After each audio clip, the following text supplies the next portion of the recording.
नमस्कार, मैं सतीश कुमार और आप देख रहे हैं रेवाड़ी हलचल। और हम खड़े हैं आज जन्नाबाद गांव में। और आपने हमारे चैनल पे देखा होगा, हम अपने क्षेत्र के प्रतिभाशाली बच्चे जो किसी भी क्षेत्र में एक नाम विशेष कुछ करके आते हैं समाज में, उनको हम जरूर अपने इस चैनल पे दिखाते हैं, जिससे और भी अपने क्षेत्र के बच्चे मोटिवेट होते हैं और उनको कुछ सीखने से मिलता है। तो इसी तरह आज हम खड़े हैं जन्नाबाद गाँव में और यहाँ इस गाँव में एक बेटी ने इस पूरे क्षेत्र का नाम रोशन किया है। गोल्ड मेडल वो कल अपने गाँव में यहाँ लेके आई है, तो उनसे बातचीत करवाएंगे आपकी। और एक बात आप देखिए, हमारे क्षेत्र में जहां लड़कों की बात की जाती है, लड़कों को हमेशा आगे रखा जाता है, वहीं हमारे क्षेत्र में हर जगह लड़कियां हर क्षेत्र में आगे आ रही है। चाहे वो पढ़ाई का मैटर हो, आपकी बार आपने रिजल्ट देखे होंगे 10th के, +2 के, या जो भी रिजल्ट है उनमें लड़कियां ही फर्स्ट सेकंड थर्ड पे रही हैं। हर जगह पोजीशन लड़कियों की ज्यादा आती है, तो लड़कियां हर जगह लड़कों से कहीं ना कहीं आगे हैं। घर का काम करवाते हुए भी, अपने माँ का साथ घर में काम में भी देते हुए, और फिर भी लड़कियां लड़कियों से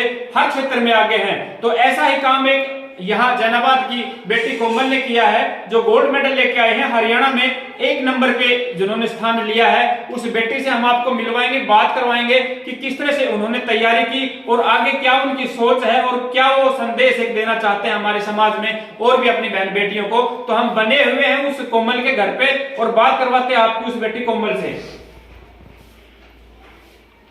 बेटा कैसे हो, पहले तो ये बताओ। मैं ठीक हूँ। नमस्कार। आगे आ जाओ थोड़ा और आगे आ जाओ। बेटा हम बात करेंगे, एक बड़ी खुशी का माहौल आपके गांव में हमने देखा, जहां भी जा रहे हैं आपके चर्चे हैं आज गांव में कि इस तरह से हमारी बेटी ने हमारे गांव का, हमारे क्षेत्र का, पूरे हरियाणा में नाम रोशन किया है, बल्कि पूरे देश में नाम रोशन किया है। तो हम चाहेंगे कि आपसे कुछ और भी बहन बेटियां हैं वो सीखें। पहले आप कुछ अपने बारे में बताएं कि आपने किस तरह से ये तैयारी की और ये अचीवमेंट ली, कैसे आप तैयारी करते थे, किस तरह से, क्योंकि आप एक प्रथम स्थान पर आए हो तो कुछ ना कुछ आपने और बच्चों से हटके कुछ किया है। तो किस तरह से आपने तैयारी की और किस तरह से आपको घर परिवार की या टीचर्स की सपोर्ट मिली, वो थोड़ा डिटेल में बताएं। देखो, मेरा नाम कोमल है जी। मैं जैनाबाद गांव में रेवाड़ी जिले में रहने वाली हूँ जी। और मैंने अपनी 10th की study modern public high school से की है जी। 12th मैंने DAV पब्लिक स्कूल कनीना से करी है। उसके बाद मैंने नीट की तैयारी करी है। नीट का एंट्रेंस देके मैंने रोहतक में JR किसान होम्योपैथिक मेडिकल कॉलेज में अपना सीट अलॉट किया था जी। वहाँ मेरी एडमिशन हुआ। उसके बाद ये 5.5 साल का कोर्स था, BHMS की मैंने स्टडी करी है। और 5.5 साल के बाद अभी मेरी सिर्फ 5 साल कंप्लीट हुई है। मेरी हाफ इंटर्नशिप अभी रहती है, 6 मंथ की इंटर्नशिप अभी मेरी रह रही है, तो अभी मेरी वो वहीं चल रही है जी। उसके बाद मैंने फाइनल BHMS में फर्स्ट रैंक लिया था JR किसान कॉलेज में। और इसी फर्स्ट रैंक के कारण मेरे को कलकत्ता में वेस्ट बंगाल में है, वहाँ मेरे को doctor Malti Allen homeo Nobel award से सम्मानित किया गया था जी। और वहाँ उन्होंने gold medal plus 10,000 cash prize और एक सर्टिफिकेट मुझे दिया है जी। और बस लड़कियों के लिए तो यही है कि अपना मेहनत करते रहो, क्योंकि खुद इंडिपेंडेंट होना बहुत अच्छी बात है। किसी दूसरे के ऊपर डिपेंड होना नहीं चाहिए हमें, ताकि हम जब भी हमारे घर में कोई भी इश्यूज हो या कोई भी प्रॉब्लम हो तो हम आगे काम आ सके जी। घर में जब आपने तैयारी की तो कुछ एक्स्ट्रा आप बन के निकले हैं, तो किस तरह से तैयारी करते थे आप यहाँ पे? वही है तैयारी का, तो कि डेली का स्टडी होता था। कंसिस्टेंसी सबसे ज्यादा इम्पोर्टेंट होती है, और एक अपना हार्डवर्क जो हम सबको करना होता है। हार्डवर्क के अलावा हमें एक स्मार्ट वर्क होता है, हमें वो करना पड़ता है। उसके बाद हमें उसको कंसिस्टेंसी में लाना पड़ता है, हमें कंटिन्यूस उसके लिए स्टडी करनी होती है, फिर तो सक्सेस मिल जाती है जी। आपको कहीं से ये पढ़ाई की आपने, इसकी सपोर्ट भी कहीं मिली होगी, परिवार से किस तरह की सपोर्ट आपको मिली या टीचर्स वगैरह से? मेरी मदर ने मुझे हमेशा सपोर्ट किया है जी। पूरे 5 साल में कभी पीछे नहीं रखा कि नहीं अभी तुम्हें नहीं पढ़ना है, और हमेशा आगे जाने के लिए मेरे को सपोर्ट करती रही है कि हमें तुम्हें पढ़ना है जी, आगे खुद के लिए इंडिपेंडेंट होना है जी।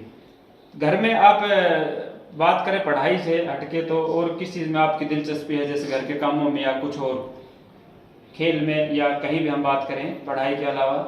ऑलमोस्ट तो सभी कवर है मेरे जी।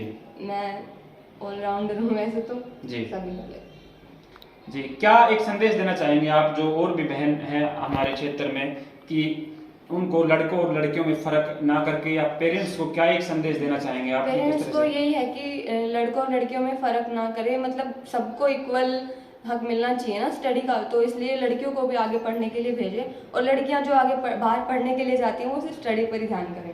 जी, कैसा फील कर रहे हो अभी ये उपलब्धि पाने के बाद? अच्छा, प्राउड फील कर रहे हैं।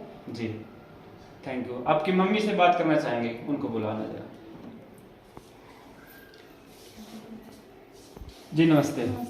ये वो माँ है जिसने इस बेटी को पैदा किया और इतने अच्छे संस्कार दिए, इतनी अच्छी गाइडलाइंस दी, इतना सपोर्ट किया कि अपनी बेटी को इस तरह एक चमकते हुए चांद की तरह ऊपर पहुंचाया, और आज पूरे अपने देश में इस बेटी ने नाम रोशन किया, अपनी माँ का, अपने गांव का, अपने क्षेत्र का।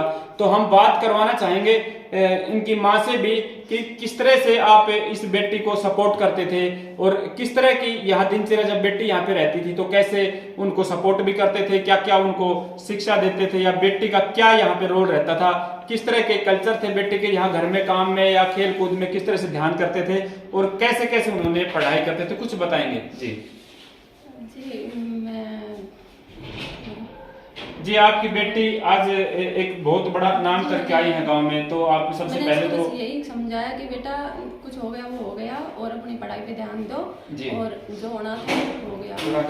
लेकिन मेरी बेटी ने खूब मेहनत की है, रात को दिन भर पढ़ती थी और रात को भी 4-4 बजे सोती थी, और अच्छे से पढ़ाई की है। मैं बहुत खुश हूँ, और इतना खुश हूँ कि बता भी नहीं सकती, और आज तो बहुत खुश हूँ जी। और घर का सारा काम कर लेती है, वैसे भी सिलाई भी कर लेती है, सब कुछ करती है, इसको हर चीज आती है जी। एक माँ बाप के लिए इससे बड़ी खुशी की कोई बात नहीं हो सकती जब उनका बच्चा इस तरह से किसी क्षेत्र में नाम रोशन करता है। तो सबसे पहले परिवार का नाम आता है कि उनके माँ बाप या जो परवरिश करने वाले हैं वो कौन है, और उन्हीं का सबसे पहले नाम होता है। तो एक माँ होकर उनकी बेटी ने जब इस तरह का काम किया है तो इससे बड़ी खुशी इनके लिए जीवन में कोई और नहीं हो सकती। जो ये बता भी रही है कि आज मैं बहुत खुश हूँ, इतनी खुशी मुझे आज तक नहीं हुई, और जो मेरी बेटी ने काम किया हमारे क्षेत्र के लिए, जो नाम रोशन किया है, उससे बहुत खुश है उनकी माँ। और हर माँ खुश होती है जब उनका बच्चा इस तरह से कोई काम करता है। तो हम बात करना चाहेंगे कि जैसे कि आपकी बेटी ने जो काम किया है, तो पेरेंट्स कहीं ना कहीं लड़कियों को थोड़ा पीछे रखते हैं कि बेटी को बाहर ना पढ़ाएं, बाहर ना भेजें, इस तरह की हमारी यहाँ एक सोच बनी हुई है लोगों की। तो आप एक पेरेंट्स को क्या सलाह देने चाहेंगे कि आपकी बेटी किस तरह का काम करने के बाद? बेटी को तो पढ़ाना चाहिए आगे, और वो तो बेटी को सोचना चाहिए कि हमारे घर वाले पैसे देकर हमें पढ़ाते हैं, तो उनको किस लाइन पे जाना चाहिए जी। तो हमारी बेटी ने तो ऐसा किया कि पढ़ाई के ऊपर ही फोकस किया है जी, और अच्छे से पढ़ाई की है। और मैं दोनों बच्चों में कोई फर्क नहीं समझती जी, दोनों बच्चे मेरे एक समान है, बेटा या बेटी में कोई फर्क नहीं रखा जी मैंने जी। और अभी भी वैसे ही चल रहा है जी। हम बात करवाएंगे कोमल के भाई से, जो कोमल से छोटे हैं वैसे तो, लेकिन क्या विचार हैं उनके। क्या नाम है भाई आपका? सचिन नाम है। सचिन, आपकी सिस्टर ने एक इतना बड़ा काम किया है, पूरे क्षेत्र में नाम रोशन किया आपके परिवार का। आपको भी टोकेंगे आगे से लोग कि ये इसकी बहन थी, कोमल इसकी बहन थी जो गोल्ड मेडल लेके आई है। तो कैसा फील करोगे आप? पहले तो मेरा नाम सचिन है, मैं जैनाबाद गांव में हूँ। मेरी बहन ने बहुत अच्छा कार्य किया है जी, मैं बहुत प्राउड फील कर रहा हूँ उनके लिए, और मैं भी उनके कहे अनुसार चलना चाहता हूँ आगे। वो मुझे हमेशा गाइड करती है आगे बढ़ने के लिए जी, मुझे बहुत अच्छा लग रहा है। Thank you.